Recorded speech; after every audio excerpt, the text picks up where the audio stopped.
Bonjour à toutes, je suis ravie de vous retrouver aujourd'hui pour une vidéo un petit peu plus personnelle, on va dire que la majorité des vidéos que je fais d'habitude, puisque je vais vous parler de mon bullet journal. Alors je vous dis tout de suite, je ne suis absolument pas une, je sais pas comment on dit, une sectaire du bullet journal, parce que pour avoir été inscrite sur plusieurs groupes Facebook, je me suis rendu compte que le bullet journal était entouré de tas de règles extrêmement strictes et que si on dit qu'on fait un bullet journal, il faut vraiment respecter ces règles-là. Donc plutôt que de dire que je fais un bullet journal, je vais peut-être vous dire que je fais plutôt un planeur.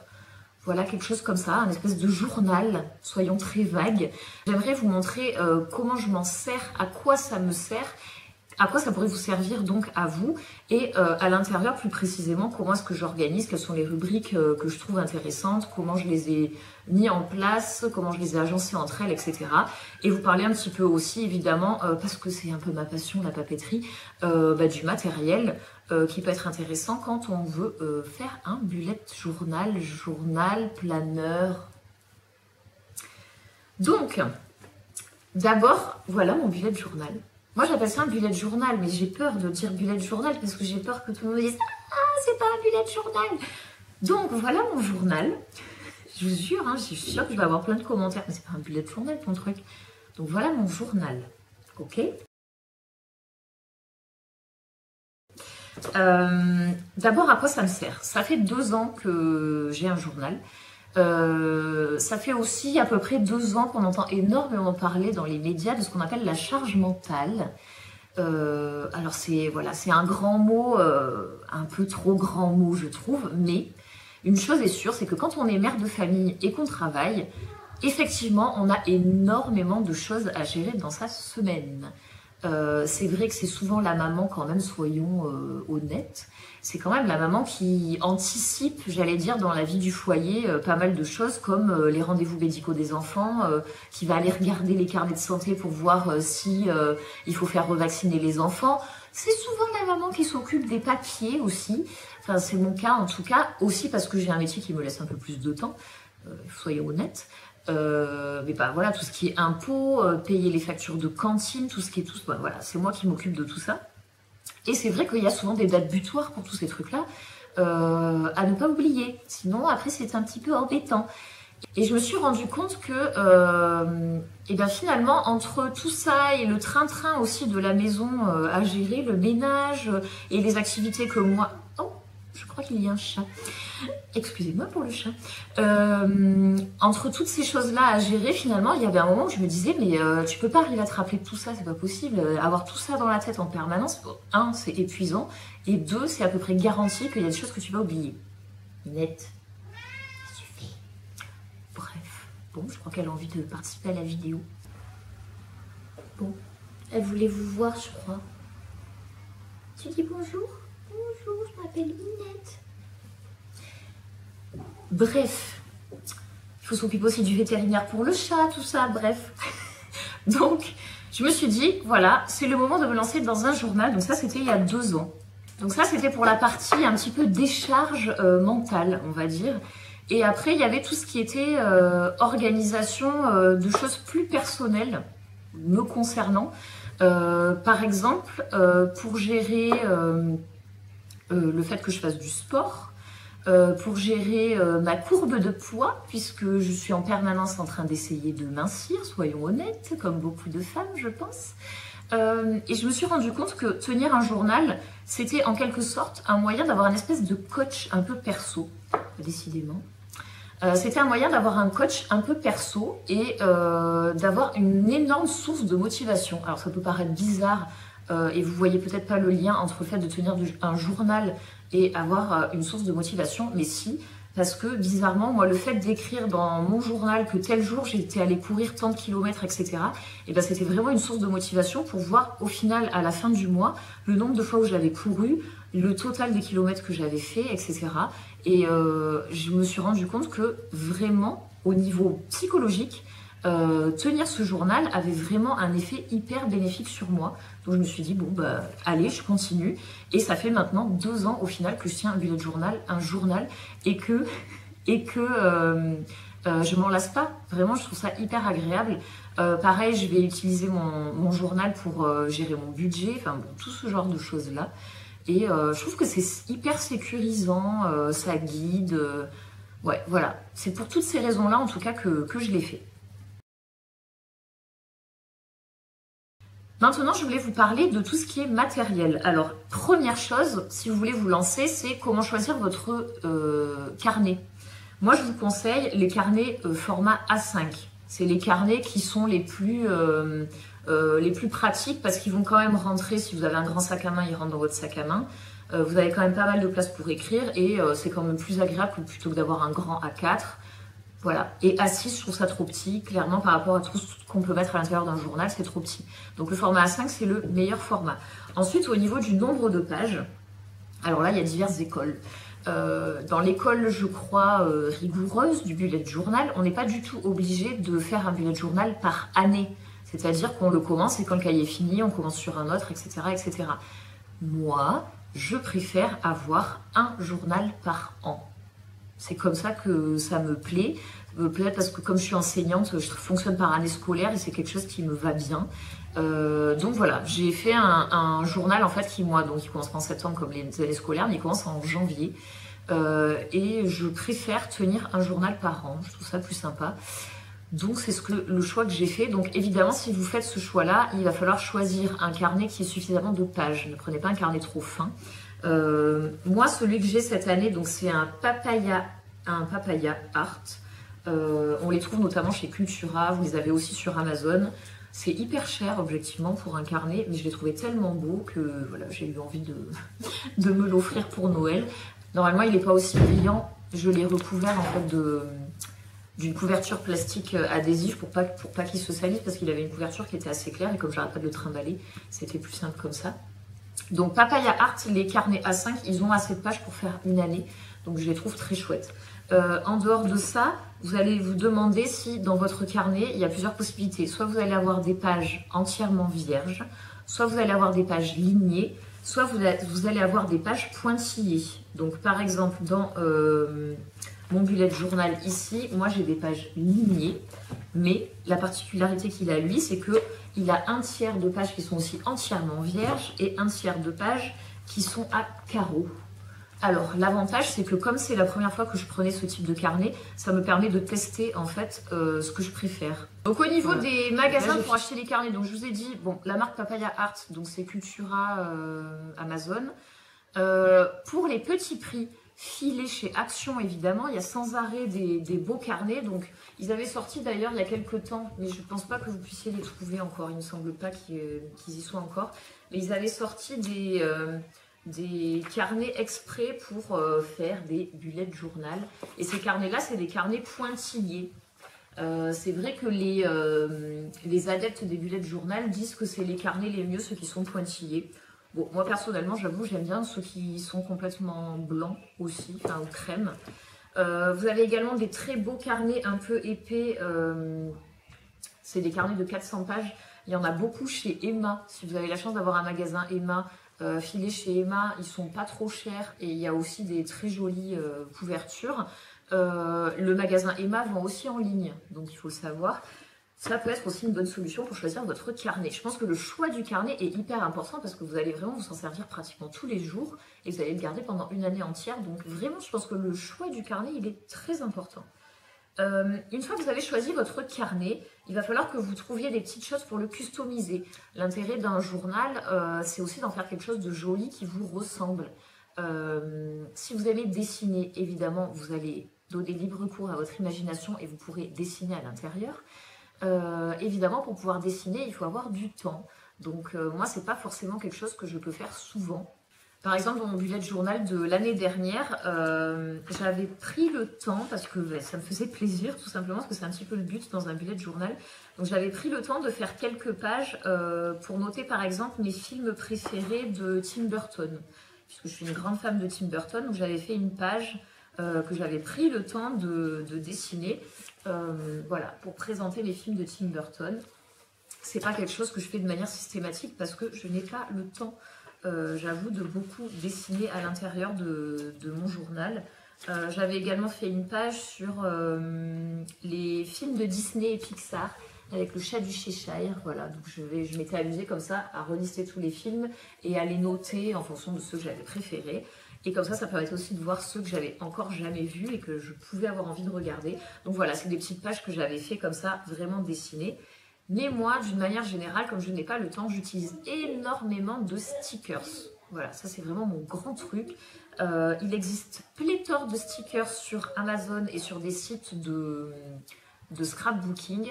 Et évidemment, il existe énormément de stickers à tout petit prix dans le magasin Action. Donc je vais vous montrer un petit peu comment je les ai organisés. Donc je me suis acheté en fait 2 grandes boîtes à casier en plastique dans lesquelles j'ai découpé tous les stickers que j'achète au fur et à mesure chez Action généralement pour pouvoir tout simplement les classer par thème. Parce que finalement je me suis rendu compte que si vous gardez toutes les planches de stickers avec souvent des thèmes un peu mélangés, mais vous savez plus trop ce que vous avez, vous savez plus comment les utiliser, donc c'est un peu compliqué. Alors évidemment de faire ça au départ ça demande du temps. Mais une fois que vous avez fait vos catégories, vous allez voir que les catégories, c'est un peu toujours les mêmes, c'est ce que vous aimez. Donc au final, vous n'allez pas avoir besoin de 36 000 catégories. Donc moi, j'ai 2 boîtes comme ça. Donc par exemple, j'ai fait une catégorie pour le printemps avec tout ce qui est petits stickers de fleurs, une catégorie pour la nourriture, pour tout ce qui concerne le goûter, l'heure du thé avec des petites théières, les tasses et tout ça, une catégorie sur les animaux, sur les objets de la vie quotidienne, et une petite catégorie sur la mer, la plage, et après j'ai une autre boîte avec encore d'autres catégories. Voilà, et en faisant comme ça, du coup, ça me permet de tout de suite trouver les stickers que je veux en fonction des thématiques que je veux mettre en avant sur telle page de mon journal. Donc voilà, c'est vraiment la manière la plus simple que j'ai trouvée pour décorer et surtout la plus rapide.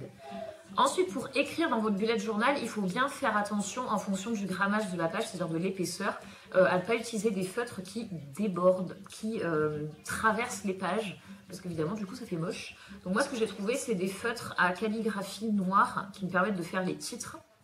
Et après, pour écrire, j'utilise les petits feutres de la marque Stabilo, les petits stylos feutres comme ça de la marque Stabilo, qui écrivent assez fin et qui ne traversent pas. Les feutres à calligraphie, je crois que ceux-là, ils viennent aussi de chez Action. Il faut les tester. Vous allez en avoir qui vont traverser, d'autres non. Généralement, les feutres à alcool traversent. Donc, il ne faut mieux pas les utiliser dans un bullet journal. Mais ces feutres noirs, qui sont pourtant très noirs, ne traversent pas. Donc, c'est fort pratique. Donc, pour ces catégories, évidemment, je vais vous montrer celles que j'ai choisies pour moi et la manière dont j'ai organisé mois par mois, semaine par semaine, etc.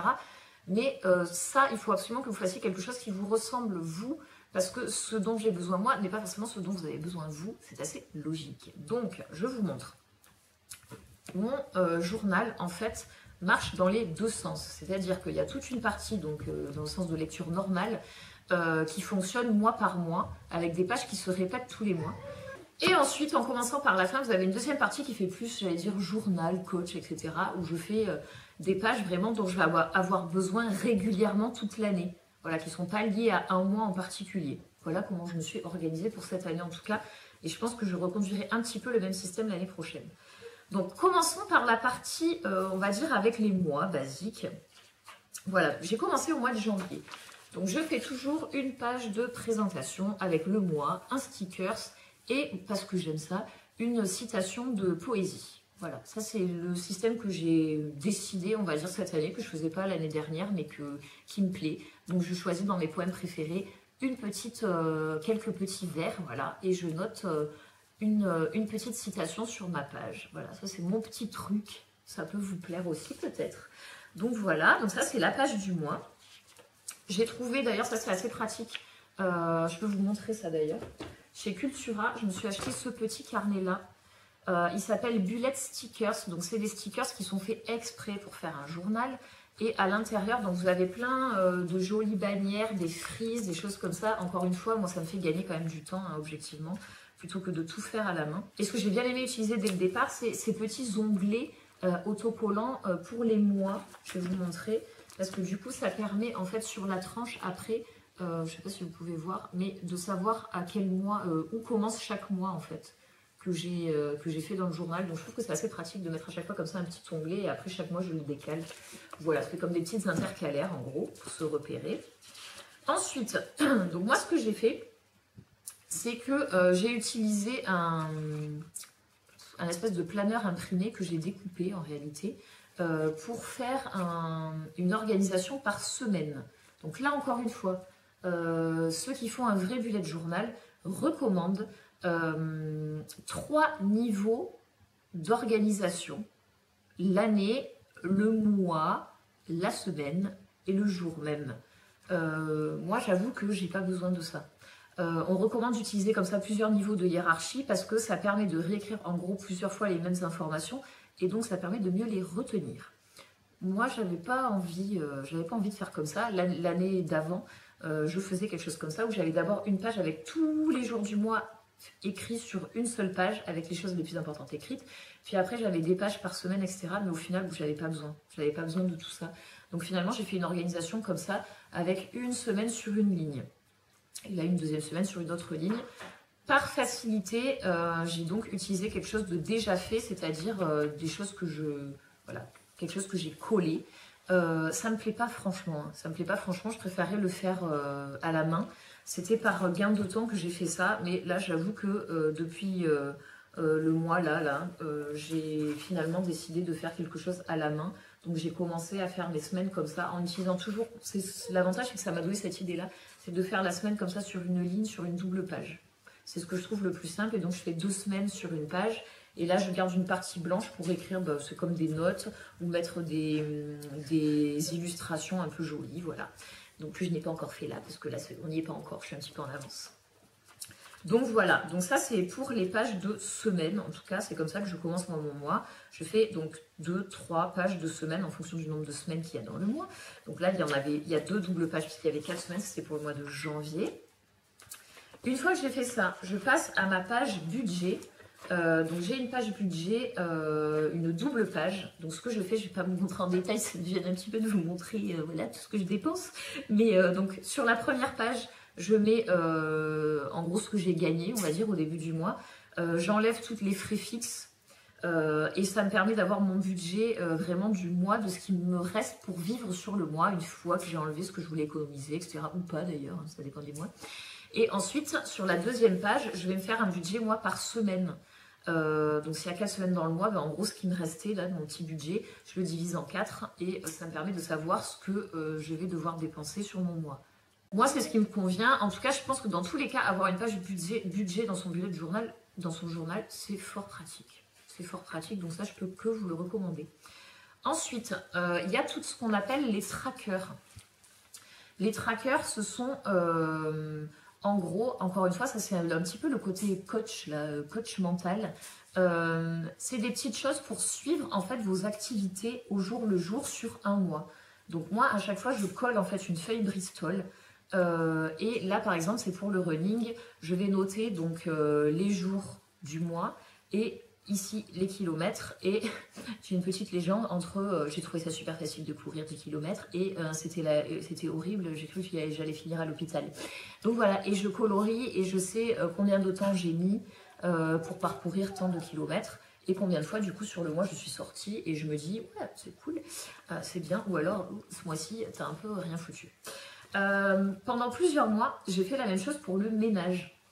J'avais un espèce de sentiment de culpabilité, très mal placé, en me disant que peut-être que je faisais pas assez le ménage dans ma maison, que je prenais pas assez de temps pour ça. Et donc, je me suis dit, tiens, je vais lister toutes les tâches que j'ai besoin de réaliser dans la maison sur un mois. C'est-à-dire, c'est plein de tâches que je ne vais pas toutes faire tous les jours. Hein. Mais sur un mois, en tout cas, c'est tout ce qu'il faut qu'il soit fait au moins minimum une fois dans la maison. Pour certaines tâches, évidemment, c'est tous les jours.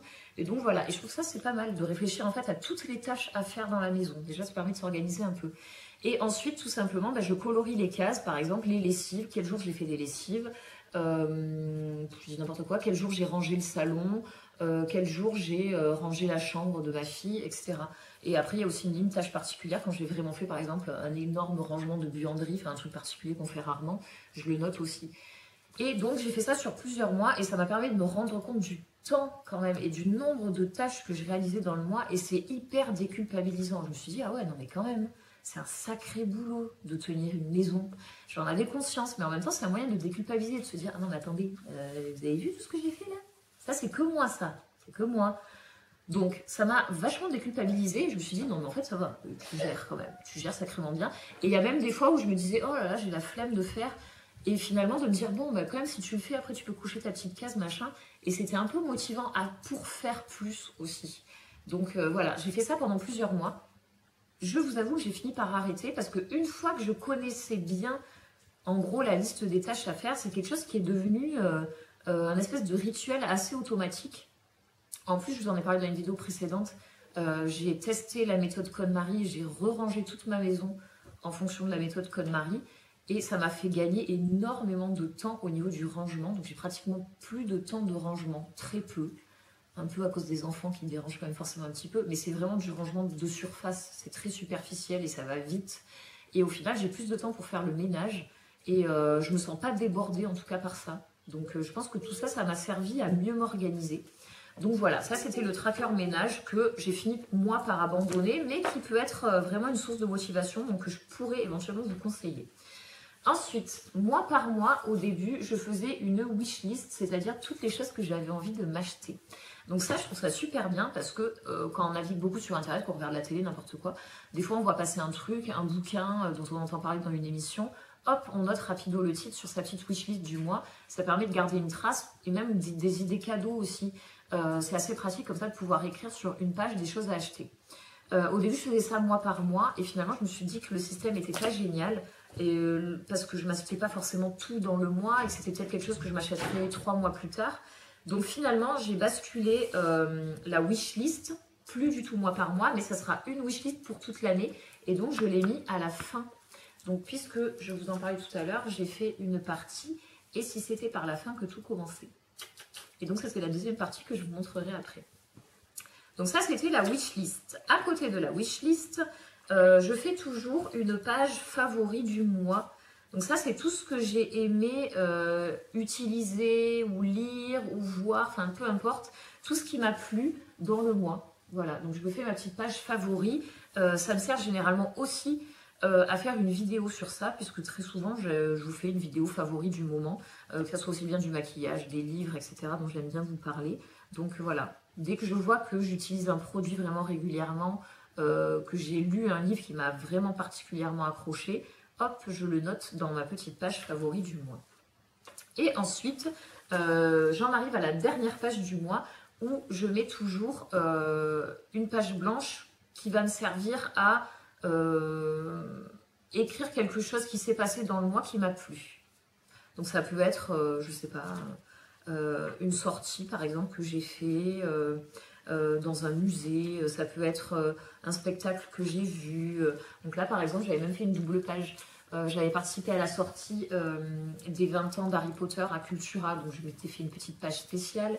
J'ai également vu un spectacle de Marie-Claude Pietragala, donc pareil, je m'étais fait une page sur le spectacle. C'est en gros pour garder comme ça des souvenirs de choses sympas qui se sont passées dans le mois. Donc je garde toujours cette page-là. Et une fois que j'ai fait ça, hop, et ben je recommence sur une nouvelle page de mois, toujours écrite pareil, voilà, le mois en noir, un petit stickers et une citation en bas. Parce que je trouve que c'est sympa quand on tient un journal d'avoir en gros une structure qui se répète avec en gros une typographie et des décorations qui sont un peu toujours les mêmes pour donner une certaine unité. En tout cas, moi je trouve ça plus joli, même si c'est loin d'être parfait, hein, parce que par manque de temps, je ne fais pas autant que ce que j'aimerais. Mais bon, voilà. Ça, c'est la structure en gros que j'ai utilisée. Dans un bullet journal, normalement, on fait une page qu'on appelle une page de clés. Par exemple, on utilise des petits symboles pour pas avoir à réécrire, par exemple, tout le temps rendez-vous chez le médecin. Vous pouvez faire un petit symbole, je sais pas quoi d'ailleurs, peu importe. Vous pouvez vous faire une page comme ça de code que vous allez utiliser pour gagner du temps dans votre agenda. Donc moi, ce que j'ai fait, mais depuis pas longtemps, j'utilise des petites gommettes parce que ça va encore une fois très vite. Donc j'ai des petites gommettes rose clair par exemple pour tout ce qui est cours de danse de ma fille. Et donc hop, je patille la petite gommette avec le D de danse pour connaître les horaires des cours parce qu'ils n'arrêtent pas de changer. J'ai des petites gommettes par exemple pour les cours de musique. Je vais avoir une petite gommette pour à chaque fois que j'ai un ami qui vient à la maison, c'est une gommette d'une autre couleur où je sais que voilà, je vais recevoir à la maison, préparer un repas, etc. Je vais mettre une autre gommette faite pour les sorties cinéma. Donc pareil pour les rendez-vous médicaux, j'ai une gommette bleue. Enfin bon, voilà. Moi, ces petits systèmes de gommettes, hop, je colle ça dans mes petites semaines. Ça va super vite, c'est hyper pratique. J'ai aussi des petites gommettes étoiles que j'utilise pour les anniversaires. Voilà, donc ça c'est encore une chose que vous pouvez faire. Et dans ces cas-là, on crée une page, ce que moi j'ai pas fait du coup cette année, mais je ferai sûrement l'année prochaine. On crée une page avec toutes les gommettes en légende, avec écrit évidemment à quoi correspond chaque couleur. Donc des gommettes ou des petits symboles ou ce que vous voulez. Voilà, encore une fois, c'est une manière de gagner un peu de temps sur la rédaction de votre semaine. Donc voilà, ça c'est pour la partie vraiment journal de bord, on va dire. Et donc, j'ai créé une deuxième partie qui s'appelle donc « Et si c'était par la fin que tout commençait ?» Donc ça, c'est une phrase que j'ai piquée dans les éditions Folio Junior de quand j'étais petite. Pour la petite histoire, c'était des livres, des éditions qui étaient excellentes, puisque vous aviez le roman d'un côté, et quand vous retourniez le roman, vous aviez des questionnaires, des petits quiz, des jeux sur le roman qui étaient donc à la fin du livre. Je trouvais ça génial, et donc c'est une phrase qui m'est restée, parce que j'adorais cette collection. Donc en commençant par la fin, je mets les informations et les pages qui vont me servir tout au long de l'année, qui ne sont pas reliées à un mois en particulier. Donc j'ai commencé à la dernière page et en fait c'est pas le plus pratique parce que du coup on va à reculons. Et enfin en tout cas c'est pas très pratique. Donc ce que je ferai l'année prochaine, une fois que je saurai du coup combien en gros j'utilise de pages dans l'année, puisque là j'aurais fait vraiment avec ce journal-là, maintenant que j'ai en gros une organisation qui a priori va peu changer, je saurai combien de pages je vais utiliser. Et donc je pense qu'au contraire, je compterai pour pouvoir commencer à peu près au milieu du carnet la deuxième partie et pour être dans le bon sens de lecture, je pense. Ou alors il y a une autre solution auquel je n'avais pas du tout pensé et qui est pourtant pas idiote. C'est au lieu d'écrire dans ce sens-là, j'aurais pu retourner et pour le remettre dans le bon sens de lecture, en fait, en écrivant, voilà, en prenant le carnet à l'envers, ça me permettait d'être dans le bon sens, si vous voyez ce que je veux dire. C'est ce que j'aurais dû faire, mais je n'y ai pas pensé pour cette année, donc ce sera pour l'année prochaine. Donc voilà, dans cette partie-là, je vous montre vite parce qu'il y a tous les codes un peu secrets. Donc je mets tout ce qui est code dont j'ai besoin sur internet. Il n'y a pas mon code de carte bleue non plus, bien sûr, là je vais arriver à le connaître par cœur. Mais tous les codes pour aller sur les sites, les machins, c'est jamais les mêmes. J'ai pas les mêmes mots de passe partout. Donc j'ai pas écrit mes mots de passe. Et en tout cas, je me suis fait des petits mémos pour me rappeler quel est le mot de passe que j'utilise sur tel site. Voilà, en gros. Pour la cantine des impôts, pour les téléphones, les sites de, je sais pas, de vente de sushi, de n'importe quoi. J'ai mis tous les codes là parce que sinon j'arrive pas à m'en rappeler, ça me gonfle. Ensuite, je me suis fait une page parce que ma fille prend des cours de violon avec un petit dessin que j'ai fait là. Donc pour noter en fait les dates des cours et savoir quand il faut que je paye aussi quand même. Ensuite, je me suis fait une page de récap de tous les livres que j'ai lus dans l'année. Donc j'ai trouvé en fait ça sur internet, sur Pinterest je pense. Il y a pas mal de dessins comme ça, d'étagères de livres, de choses comme ça. Donc là c'est des livres empilés. Et en fait sur les tranches des livres, j'écris à chaque fois les titres des livres que j'ai lus. Je trouve ça sympa parce que ça permet de faire un bilan de tout ce qu'on a lu dans l'année. Et après quand je vais vous faire des vidéos favoris lecture notamment, ça me permet de me rappeler des livres que j'ai lus.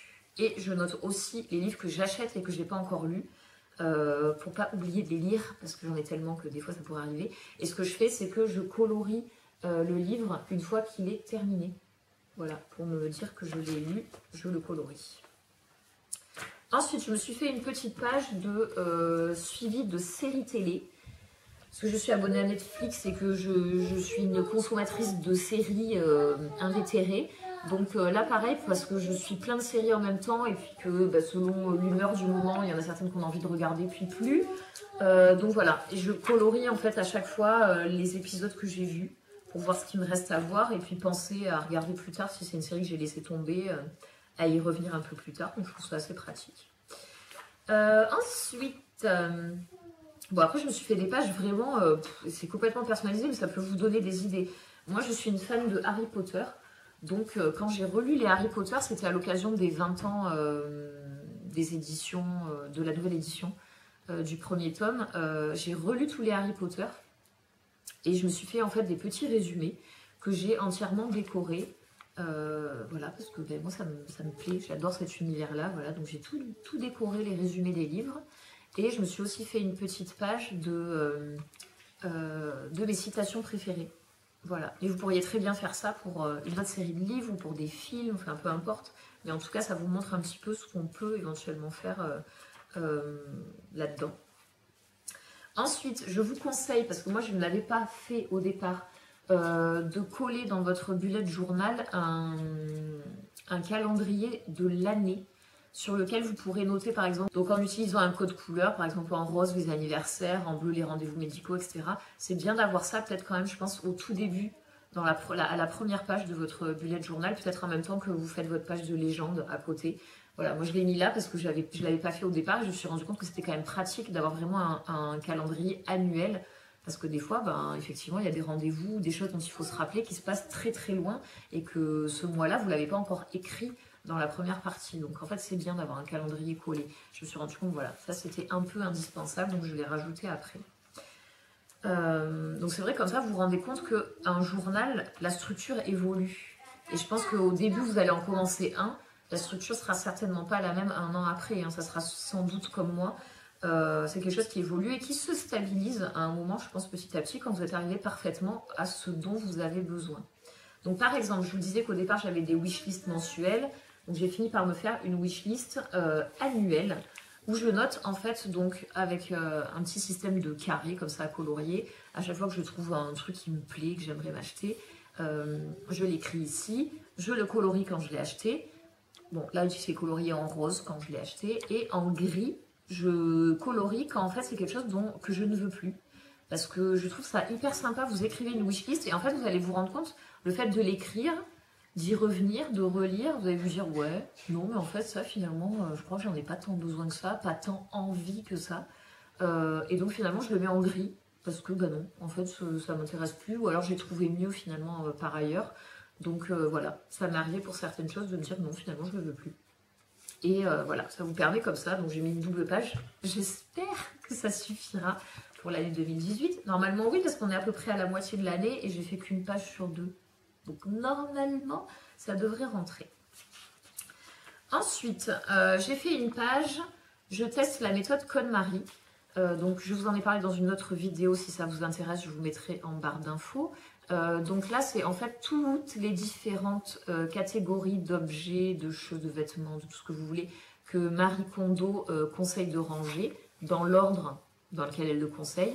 Et en fait, pendant que je faisais la méthode, et bien, à chaque fois que j'arrivais à finir de ranger une catégorie, je coloriais une case. Donc encore une fois, là, c'est, je trouve, un moyen de se motiver pour arriver à tout faire, quoi. Parce que j'ai vraiment réussi à tout faire et j'étais super fière de moi. Donc voilà, je trouve que c'est assez sympa ce système comme ça de cases à colorier. Je fais ça, vous vous rendez compte, pour pas mal de choses. Et pour moi, en tout cas, c'est vraiment quelque chose de motivant. Ensuite, j'ai une page de suivi de poids. Voilà, puisque je suis en permanence en train d'essayer de mincir. J'ai mis des petits push-ins pour me motiver. Voilà, donc voilà, dès que je décide, il faut un petit déclic, de refaire attention à ce que je mange, et ben je me fais une petite page de suivi de poids. Voilà, encore une fois, je trouve ça hyper motivant. Alors je me pèse pas tous les jours, mais voilà, 1 à 2 fois par semaine, je trouve que voilà, c'est pas mal de. Et c'est encore une fois, quand on mincit, je trouve que pouvoir l'écrire et le voir, je trouve ça motivant, parce que c'est sûr que quand on perd 1, 2, 3 kilos, physiquement, on ne le voit pas soi. Mais par contre, de le voir écrit, c'est motivant. Et on se dit, ah bon, pour l'instant, je ne le vois pas encore moi sur ma silhouette, mais n'empêche, 3 kilos, je l'ai vu sur ma balance, je l'ai écrit dans mon journal, je sais que ça avance, je sais que ça bouge, donc ça c'est bien. Donc encore une fois, source de motivation. Voilà, je vous retrouve après une petite interruption due à la fin de la batterie de mon appareil photo. Pour la conclusion donc de cette vidéo, j'espère vraiment que cette vidéo va en convaincre certaines d'entre vous de vous lancer dans un bullet journal. Voilà, vraiment pour moi ça a été une petite révélation. Ça vous aidera certainement dans la vie pratique de tous les jours. C'est un moyen de se déculpabiliser, c'est un moyen de se motiver, et en plus c'est hyper créatif, donc je suis sûre qu'il y en a plein parmi vous qui pourraient se lancer et qui trouveraient certainement un grand intérêt. Et sur ce, comme d'habitude, eh bien, je vous dis à très très vite.